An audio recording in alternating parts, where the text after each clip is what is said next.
All right, well, we're going to get rolling. I hope you can hear me all right. I am trying to figure out to make sure I can get everything online so I can answer your questions while we're here. All right, perfect. So, all right, awesome. All right, I want to make sure I get this up for comments if people are watching, if they have any questions about where we're going and what we're doing and everything that goes along there. So, I've got the comments up, and we're just going to kind of go and see if anybody's interested in having a conversation about where we're at when it comes to the process of reopening the building in the fall. So, so that's kind of where we're at. This has been such a crazy time for everybody, and I truly, just from on behalf of the school district, the school board, all the incredible staff members that we have in the building. We just wanted to say thank you for your understanding and everything that you've done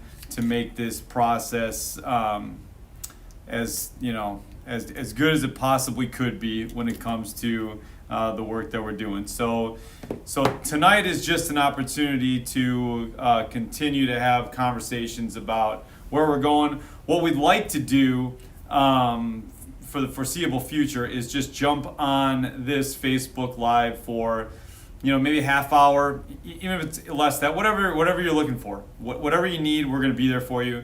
And if it's just a half hour to answer any questions, kind of talk to you about the process and where we're at and what we are thinking about as we kind of move forward, and if there's anything that we can do to help you kind of work through it together, then we'll certainly do that. So as we kind of get more people invested here in the conversation, I just want to give you a couple highlights as to where we're at and the process that we're in right now. So if you took a look at the timeline that went out, and we talked about the timeline a little bit last week, but earlier this week. But the timeline that went out, we're still pretty invested in the timeline in terms of the continuity of the dates and how we're going to kind of roll out through those dates. So today we sent out the survey. Yesterday we had our staff in to talk about some of the instructional practice and what could be done at each level. And I'm going to talk to you about that in just a second.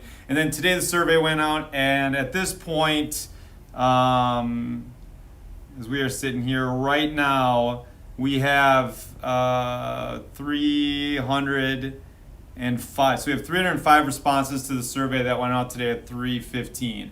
So our hope is that we can continue to grow that number and get as many responses as we can. We're going to have that open through the weekend, and we'd like to start planning for the board meeting, the July 20th board meeting, by next Wednesday, in terms of putting some real solid numbers together. So we're going to keep it open until Wednesday of next week with some reminders thrown in there, but we're going to keep it open until Wednesday, and then on Wednesday we'll start putting the data together for the school board for the July 20th board meeting. So that's all set to go, and we're going to kind of keep moving on from there. What I want to do is I want to be close so I can see the comments in the chat bar, in the comments bar. That's where you can ask some of the questions. If you have any questions right away before we even get going, if there's some things that you're thinking about that you're like, I just need them to answer this question for me. Like, I just need this, and if it's hair care product, or if it's how I'm so tall, I don't know what the questions may be, but whatever they are, we're going to try to do the best we can and answer them. I don't know. So we'll figure that out as we move forward, but please just add them in there, and I'll try to answer them, as we kind of move through. I'll just answer the best that I can. But I wanted to give you an update as to where we were when, the last two pieces of this of the timeline. And the first one is the July 8th meeting that we had with all of our staff members. So yesterday in the building, we had over 80% of our staff members come to an optional meeting to discuss how we could best serve the students of this school district and the families of this school district once we start school in the fall, whatever that really looks like. So we spent time having conversations with the 4K through second grade group to start, and then the 3rd through 5th grade group, then the 6th through 8th grade group, and the 9th through 12th grade group with specialists kind of intermixed within those groups. And the conversation was fantastic, and the things that were brought up in the meeting were things that we hadn't thought about. So it's so important for us to get the voices of these incredible instructors that are doing great things for your kids, but we wanted to make sure that we had their voice as part of this process too, which obviously we want your voice as well, as part of it, as well as we're here right now. So that was yesterday's conversation. Was really about what could it look like in the three different models that we're looking at. So the new normal model, we actually broke into two different components. And the first one was, what if we were to have school back as though nothing was really different from when we left in March, outside of more sanitizing more when we could, maybe doing as much social distancing as possible within the context of our school, and obviously increasing the cleaning procedures, taking a look at entrance and exit and where kids are getting out and where they're where parents are coming in and out and that kind of thing, and just kind of limiting access before and after school to parents to make sure that we're picking up at the same spot, and truly enforcing the sickness guidelines to make sure that kids are coming to school and they're well enough to come to school. So that was the new normal A that we were discussing. The new normal B really got into a much more strict, try to stay in your cohort classroom as much as possible. Teachers could rotate into that cohort to keep that group together. We would eat with that cohort group at lunch. We would go out to recess with that smaller group, and try to do everything in the smallest group possible. And what we're trying to do with that model is, honestly, that's more about mitigating the risk so we can stay here longer. That's not ideal, obviously, but we're trying to mitigate the risk to make sure that we could stay in the building longer and not be thrown into a virtual situation, which we may be at any time anyway. So those are the new normal pieces that we were talking about yesterday with our groups. Then we spent the other time talking about the virtual option and what virtual learning would look like for students at each grade level. We didn't spend as much time with the blended model because the blended model kind of encompassed the new normal and the virtual situation, and then blending them together so we would have some time on site and some time off site. So those are some of the things that we talked about yesterday when it came to those three components. And what we got pretty deep into how could we, first of all, how could we manage a school system, and how could we still, be invested in kids given the strict mandates I shouldn't say that. Given the recommendations, the strong recommendations through the Department of Health Services, but then also some of the mandates that we would have to live with in that regard. So those were some really interesting conversations because they looked really, really different at each level when it comes to what a virtual experience would look like at the 9-12 level versus having a virtual experience at the 4K through second grade level.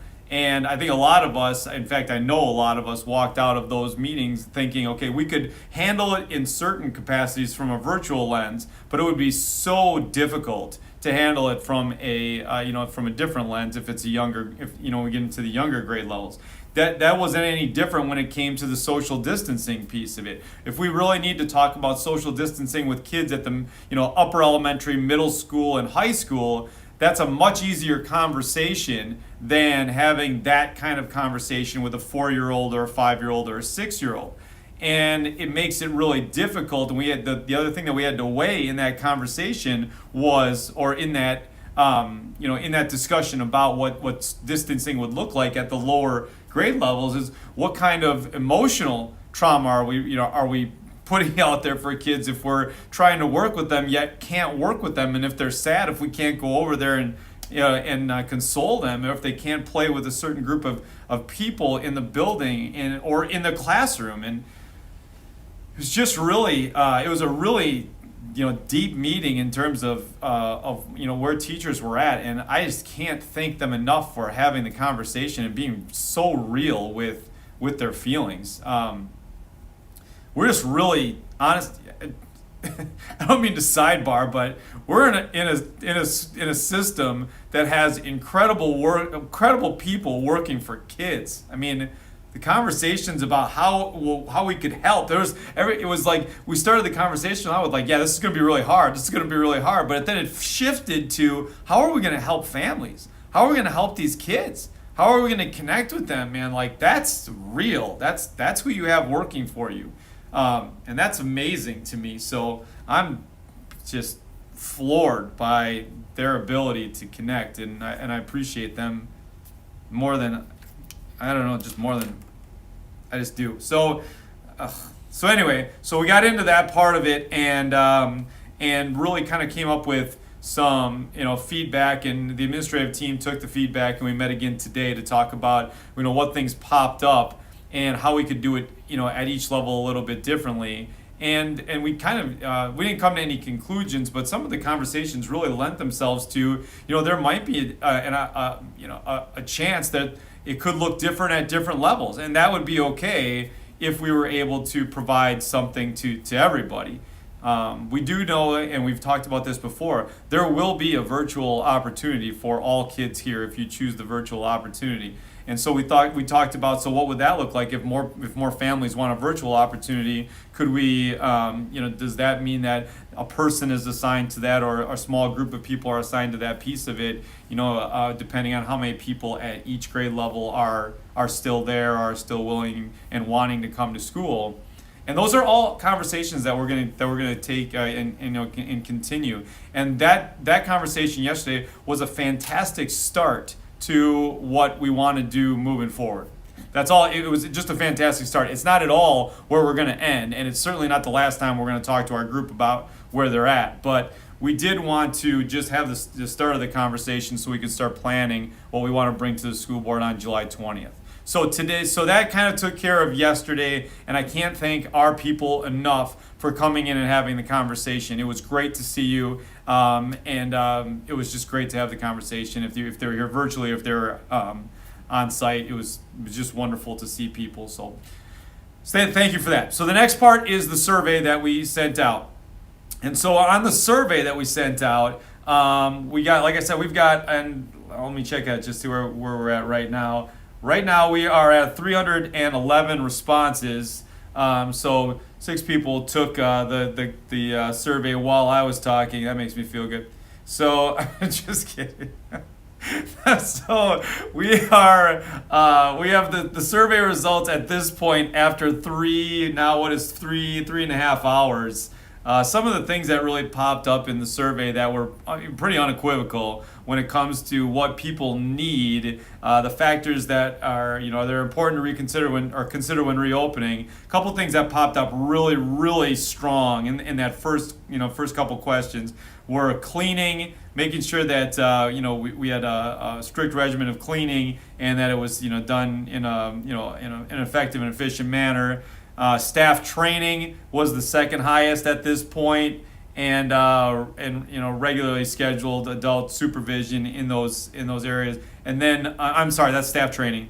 That part is the next one. And then finally, temperature screening, so people know where they're at from a temperature standpoint to make sure that the people who are okay to be here are here. The last one, yeah. So that was temperature train, or I'm sorry, staff are trained in CDC guidelines and regularly scheduled adult supervised, hand washing and sanitizing, and then finally the temperature checks. Those were the 3 biggest, highest responses at that point. The next one, when it came to top priorities in cleaning and disinfecting, cleaning and distancing safety practices. Were enhancing the cleaning again, hand sanitizer, and students staying in the same classroom. Those were the 3 highest at this point. Staggering schedules was also up towards the top right now. So those are all things that are being considered. Some of the health safety concerns, great comments in the health and safety practice placed in in the comment section. I did get a question about it would have been nice to have a comment section at the end. I appreciate that. Something we should have considered, and we'll find a way to get that. More comments and general comments in as we move forward. We're really just looking for the health and safety practice comments, and we were hoping that the rest of the pieces got taken care of through the questioning. But we'll definitely add something in the future, so you can add your just general comments on where you think we're going. So look for that coming up. So some of the things that came up in here, a lot of it has to do with sanitizing and washing hands and utilizing the CDC practices, taking advice from medical professionals. There's definitely a conversation about masks and what we want to do with masks. What we're doing right now with masks with the high school kids that are coming in for summer school is if the student is they're in the commons right now. So if they're in the building and they're working at their table with nobody around them at their table because it's one person per table, then they're not wearing a mask unless they choose to wear a mask. And if they choose to wear a mask, absolutely. But they're not, if they're not working with anybody, then they're not required to wear the mask or asked to wear the mask. If a teacher goes to work with that student at the table, then we're asking both people to wear a mask in that interaction. So any interaction within the 6 feet, we are asking people to wear a mask in that interaction, right as it stands right now. So when it comes to masks, we really want to make sure that they're available, and we want to make sure that people are using them in the correct places. At the same time, I'm not a proponent of kids or adults being in masks all day. I don't think that's safe. But that's my personal opinion. Something we need to discuss. But we do want to make sure that there's face shields and opportunities to make sure that we're doing the best that we can to mitigate the risk of droplets in the air getting to the next person across from you. So and with a number of people in school, it's easier to do it right now because there's only 10 kids per session with the summer school. So that's something to consider. So that's masks will be a conversation moving forward as well. Outdoor teaching when available, absolutely. Increased physical activity. The bus has been a big conversation, and the questions we asked about the bus were specifically designed to make sure that everybody understood that we can't, according to the order and the way that it sits right now, we can't run buses the way that we normally run buses. So if we have to run buses on a double route, then we'd either have to stagger the start. We'd have to stagger the start. That's what we would have to do because we have a hard time getting enough bus drivers for our regular routes. To try to double that number is going to be next to impossible, I truly believe. So but if other people are taking their kids to school, it does reduce that number. Somebody had asked about kids in the same household being able to sit in the same seat or the same row, and that is actually something that's allowable, in terms of what those recommendations are. So we also, want to make sure that we're adhering to the guidelines that we have for kids being out of school for sickness, and making sure that we're ready to have them come in, check them, and maybe even check them multiple times, through the day if they were sick, to make sure that they're maintaining the correct temperature and without medication. So those are some things that we've been thinking about. I'm sorry, I'm reading through the comments right now just to see if there's any additional ones. After school activities were brought up a couple times. We don't know where that sits in terms of the WIA right now, so that's kind of on a hold. All right, so I'm going to jump into the comments with the on Facebook and see if anybody's added anything there. And I don't see too many at this point. So if you have comments, you can put those in there, and I'll just wait. I'm just gonna wait.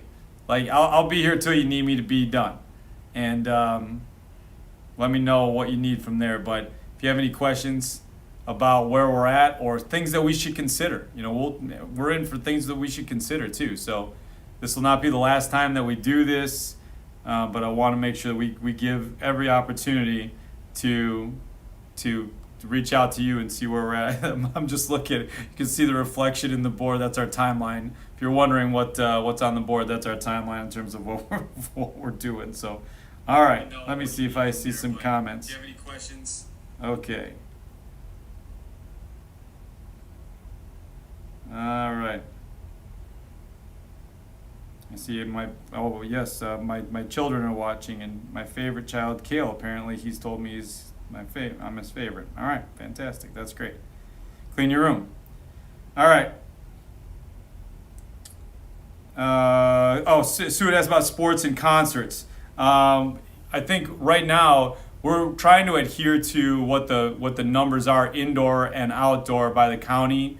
So at this point, when it comes to WIA will drive what happens on fields and on in courts here, which will then lend us to what do we do with concerts and musicals and everything that goes along with that. So that will take we'll definitely take the advice from their perspective. So are masks going to be a requirement? Shauna asked, are masks going to be a requirement? I mentioned that I can tell you my own personal feeling on that. In terms of a requirement, I just don't. And I guess I've said this publicly to our staff and to people that I'm at all a fan of kids or adults being in masks all day. I don't think that's healthy. If there's a requirement on a mask in every situation, as now there is in state buildings, to have a mask on at all times, that would have to come from. We would adhere to it if we were told that we had to. But I think that we would try to make the adjustment if it's a recommendation to make sure that they're in the right spot. If they're in a mask if they're in close quarters, but not all the time, making sure that we give enough time for air to come into those spots.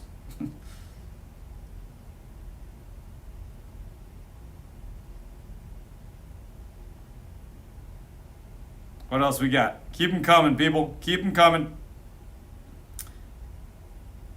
For kids who choose the online option, will they be able to do one-on-one with teachers if they need? So if somebody does choose the online option, we're working through that right now. There would be an opportunity to connect with an instructor here. We're still trying to figure out what that looks like. We're trying to get ourselves in a position where we could provide the virtual option, yet at the same time, we don't want to double the workload of our staff members. That's not at all what we're here for. So we're having enough trouble trying to get everybody connected to one spot. Multiple spots is going to be a little bit difficult. But at the same time, the intent is to make sure that if you choose the virtual option, it's the virtual option with us, which means you're going to have a connection to a teacher in that space.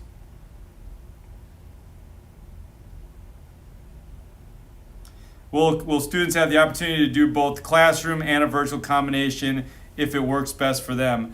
What we'd probably end up doing at this point is if you choose the virtual option, we'd love to do that. That's completely fine with us. But we would have staggered times throughout the course of the year where we'd open back up. The concern that we would have if somebody wanted to do both was on Monday through Thursday they're doing on site and or Monday Wednesday on site, Tuesday Thursday virtual. We'd ask the group to commit to one, and then if it's every 4 weeks or 6 weeks or whatever, if they choose a different direction, then they could choose and go back in that direction for the next period of time. If that makes sense. Will the online option be watching virtually in real time with the class on campus, or will it be an online option like in the spring where kids could work at their own pace and meet with the teachers needed? I'll talk to you about that when I get home. I'm kidding. It's a great question. We have this as a right now. It's a it's an asynchronous option. The virtual option is looking to be an asynchronous option. So it wouldn't be as, I don't even want to say, I don't like saying simplistic or easy. It wouldn't be as basic as having an iPod set up or iPad set up in the classroom and just turning it on and then turning it off when the class is over. That's not what we're looking at. We're looking at developing a lesson structure where teachers can develop a smaller 15-minute mini lesson with a display of learning option and examples and that kind of thing to move forward at their own pace to a point with check-ins throughout.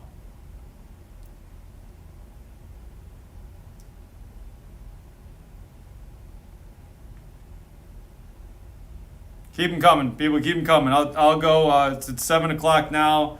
I'll take a couple more questions. If summer school happens in August, is it too late to register kids? At this point, right now, we don't know. So the people who signed up for summer school will start August 3rd through August 20th for our younger students. And if you signed up and registered, that'll be the first choice group. If you did not register, then if we can add additional instructional staff, we will. We'd love to, and have an opportunity for students. Then we'll do that. So if you did not register and would like to, then please reach out to me. Shoot me an email, and I will put you on the list with Jody Madden, and then she can get that. She can get you on the additional list if it does open up some more.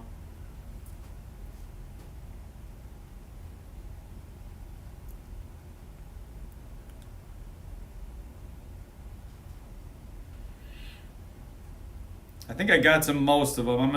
Okay.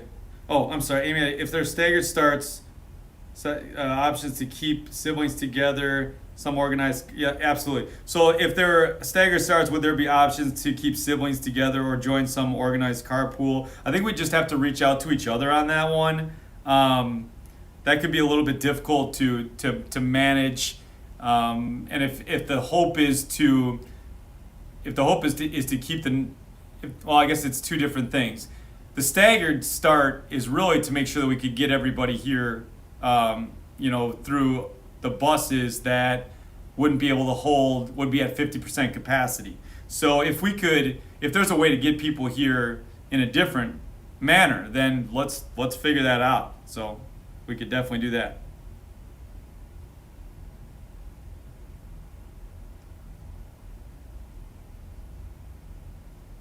Okay. I think I got, we're just going to scroll to the bottom.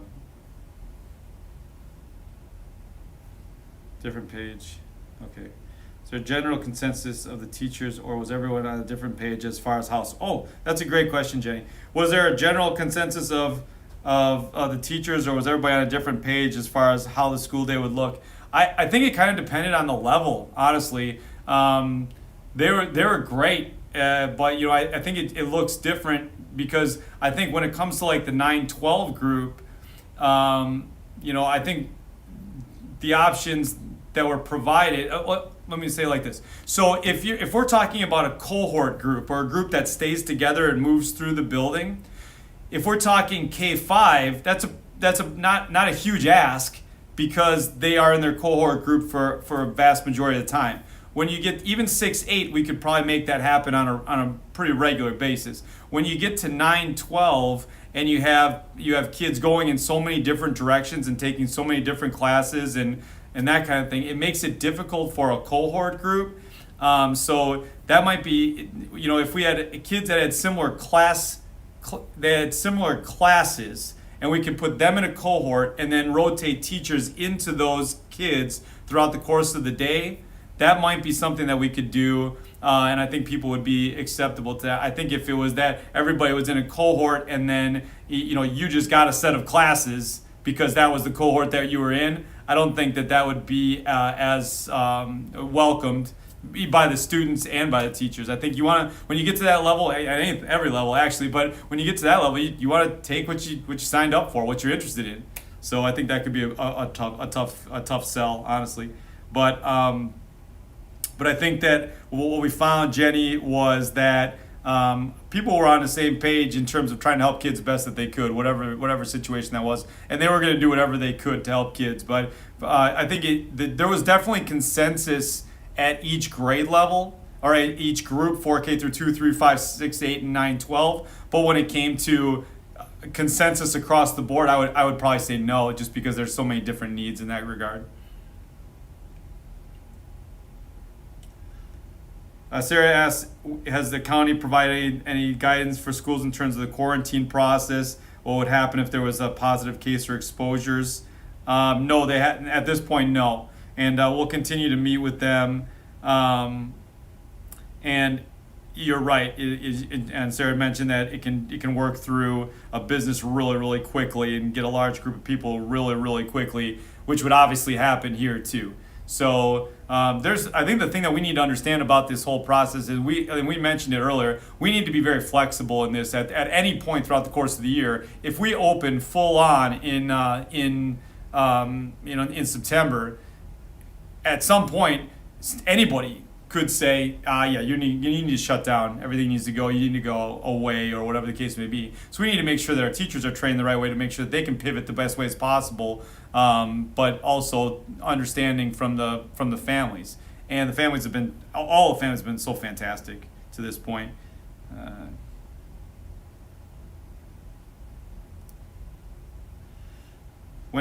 So if school's back on campus and they're wanting to keep kids in their classroom, how will the kids who need to go from special ed rooms or from even intervention room or additional help, that's still being discussed. But right now at this point we're talking like a push-in model versus anything else at this point. So we're still working on that. I don't have an answer for that. I'm sorry, Crystal. I don't have the answer for that. So I don't have that one, and Sarah, I don't have your answer either. I'm sorry. I'll continue to look on both of those to make sure that we have some information for those. Angela asked a similar question. If someone at the school tests positive, how will that be handled? And that will be handled the way that the county wants us to handle that. And in doing that, that's kind of what we're trying to get to when it comes to mitigating the risk of the number of people, because we want to make sure that we're in a position that if we do get into that spot where we need to quarantine a group or an area of the building or whatever, that we're able to do that and try to figure out how far the process is spread. So.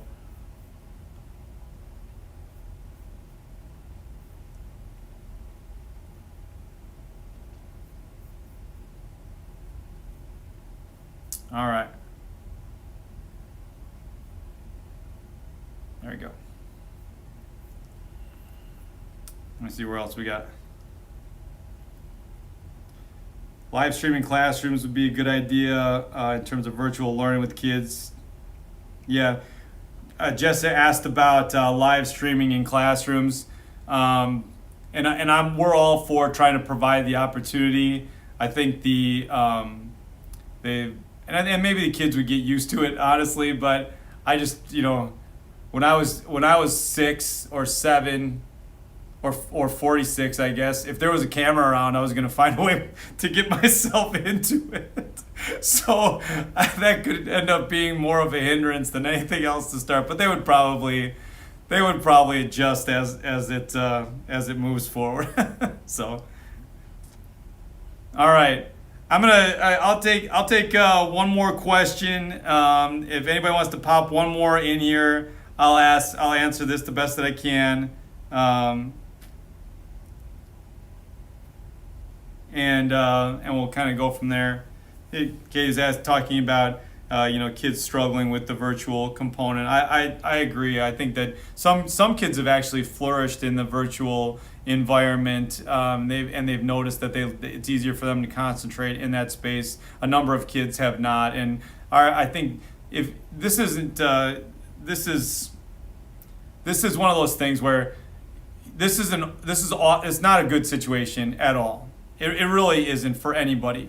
But what we tried to tell people here is the only really good thing that can come out of this for us, I believe, is it really is important for us to assess how we instruct, what the delivery is, And if we haven't learned anything from that process of how we get better, even from a virtual standpoint, from a connection when we can't be there with everybody, from like an asynchronous standpoint where we can push lessons out and then have a time that's just dedicated to questions, conversations, examples, like more of in a flipped learning model, then I think we have to really think about what actually happened.